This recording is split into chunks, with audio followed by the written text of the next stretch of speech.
A very warm good morning to everybody. Today we are going to discuss one another article that has appeared on the Kathmandu Post. This is the date February 22, 2026.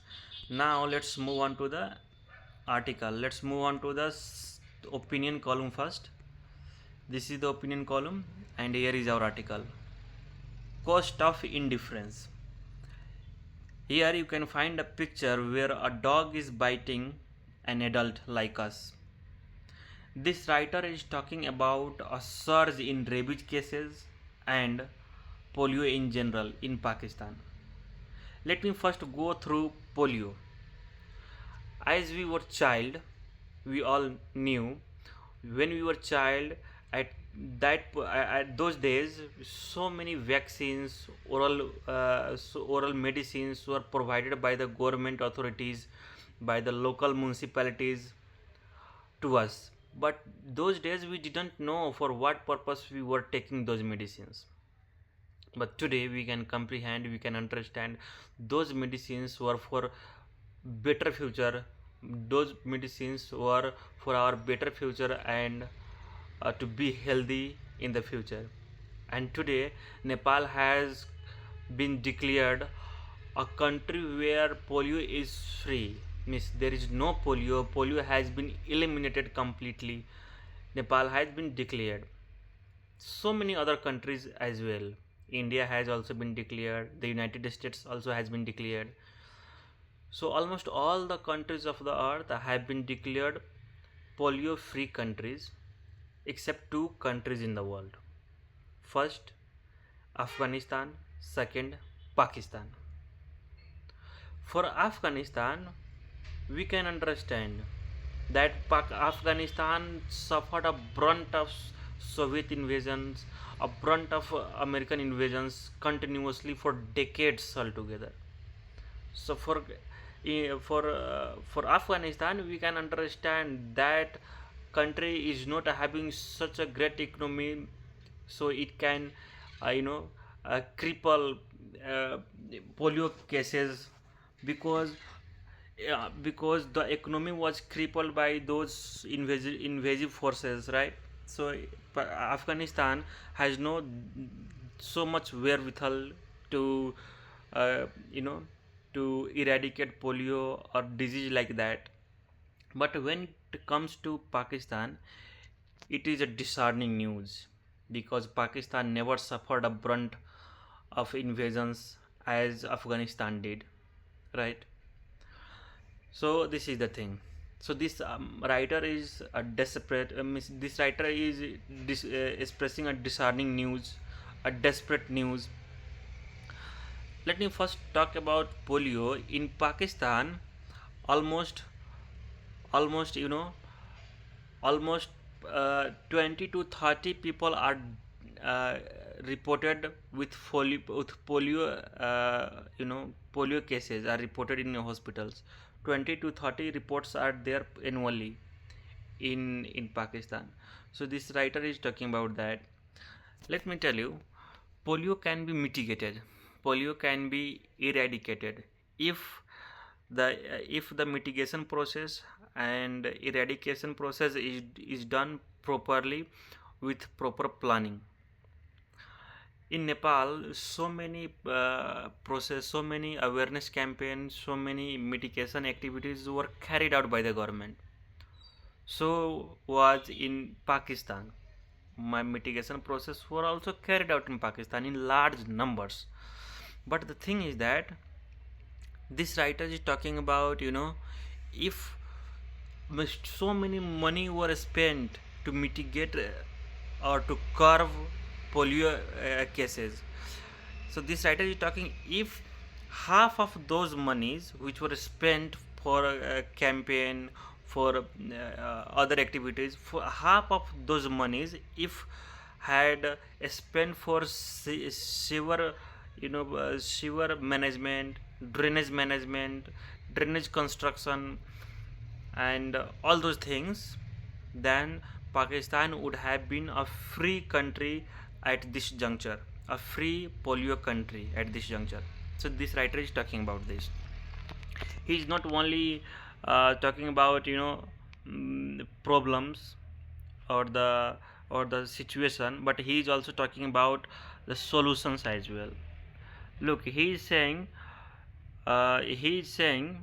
if the if any country is having, drainage system which is free, which is going to uh, which is going to which is going to drain all its sewer in the reservoirs where people are drinking waters daily, then that country will never going to be free of any disease.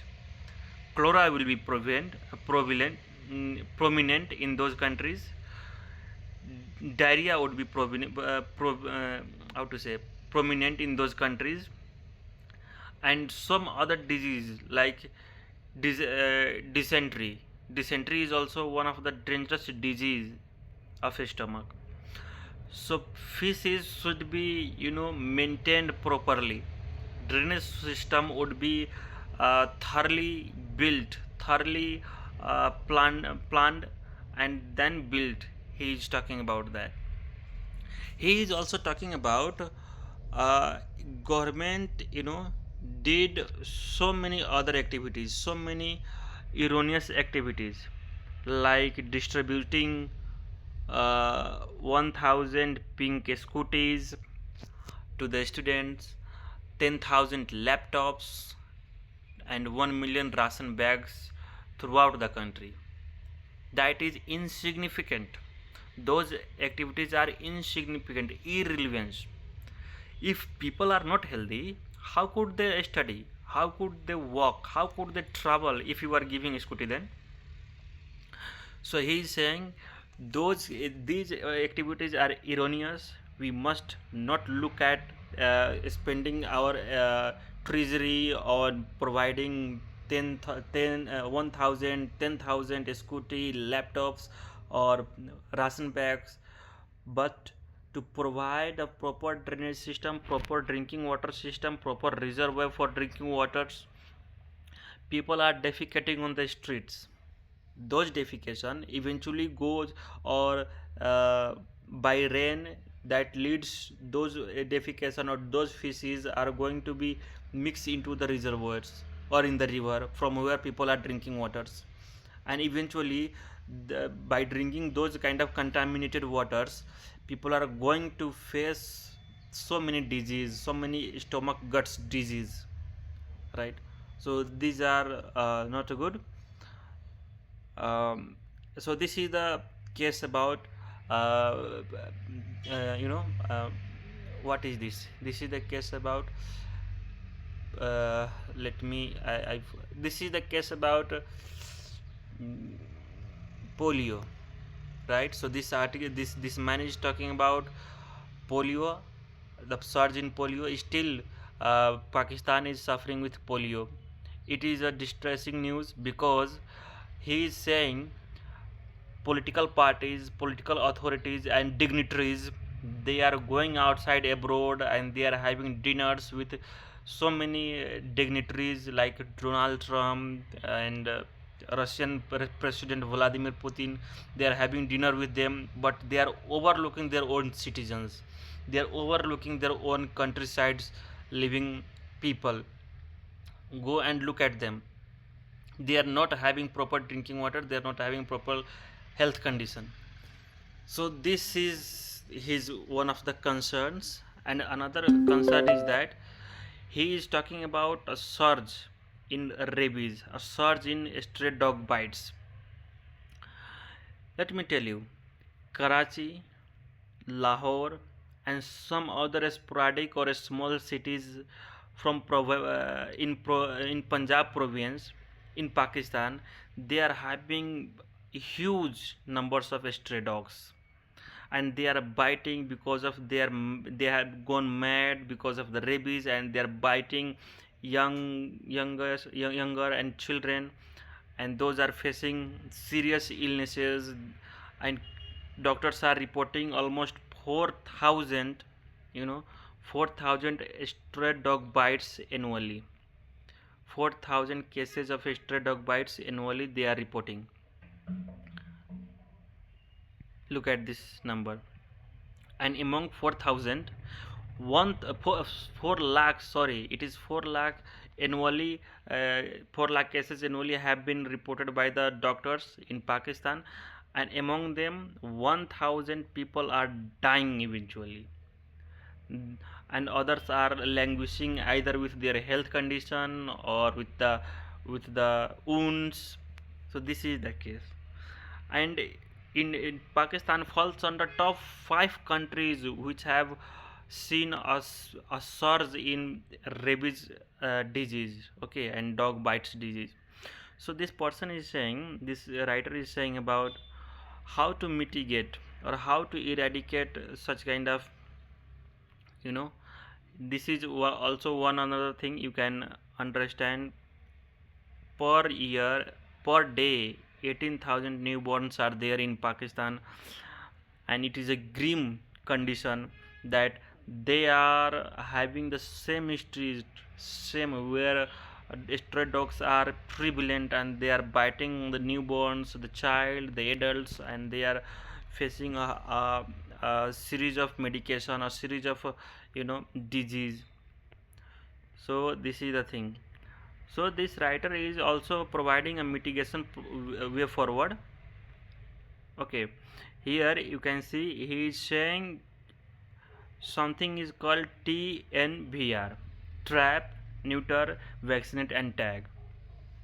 First of all, government authorities or maybe local government authorities should provide a vehicle in all the cities, and in that vehicle minimum 2 people would be there, and those people would have having some kind of some kind of tools to catch those stray dogs and put it inside the vehicle and take them into the allocated centers, and there they have to first neutralize, sterilized. What is the sterilization process? Let me tell you. We people who are from countryside, we people have seen sterilization of goats for the purpose of uh, expensive rates. Means if a goat is sterilized, especially male goats, they are sold in expensive rates, right? So that is the process of sterilization. So sterilize those stray dogs and then vaccinate it and put it outside, okay, and then leave them to the field. By this way, first of all, they are not going to produce more because they have already gone through a sterilization process. They are not able to produce.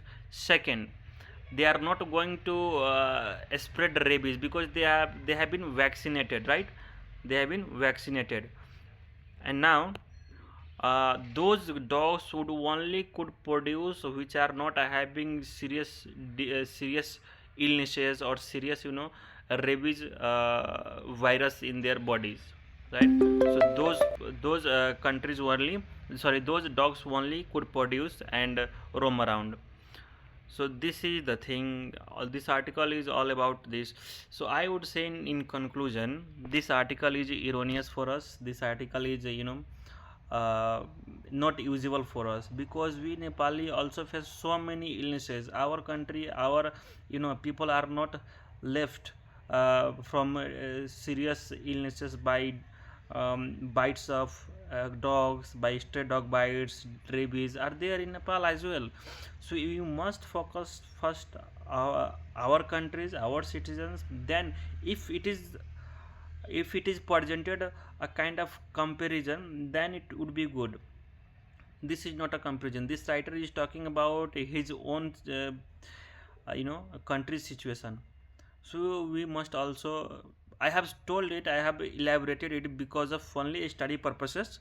We can see, we can take some good knowledge from this, that 4 lakhs in only rabies case reports are there in Pakistan, and Afghanistan is a country where uh, you know polio is prevalent still in this modern era. And look at this here it is also saying you know 3 billion 3 billion in dollars support Pakistan. 31 poll cases reported in polio cases reported in 2000. If Pakistan were provided with $3 billion from other countries as a as a bounty, or you would say as a donor to eradicate your polio cases in Pakistan. When polio is prevalent, people would see their bodies are paralyzed. They are not able to. Some of them have to lose their hands. Some of them have to lose their legs. They are differently able. So this is a very distressing news for any countries. So I hope you guys have understood it clearly, and I hope I have done justice to this article. Now, bye.